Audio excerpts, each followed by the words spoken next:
Hey, Power Time friends, we're on the Azimuth 51 and we're talking about the stove. Come on over here, take a look at all these buttons right here. So if I want to turn it on, I'm going to hold that down. I'm going to click the burner that it relates to.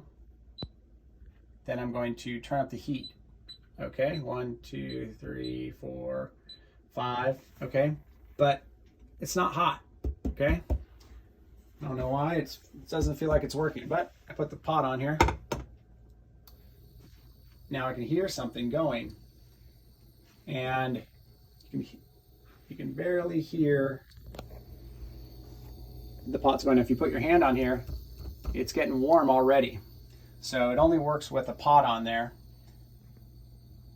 and so that's how it works. And so you can turn it up, turn it down, or then you can turn it off. Okay, that's it.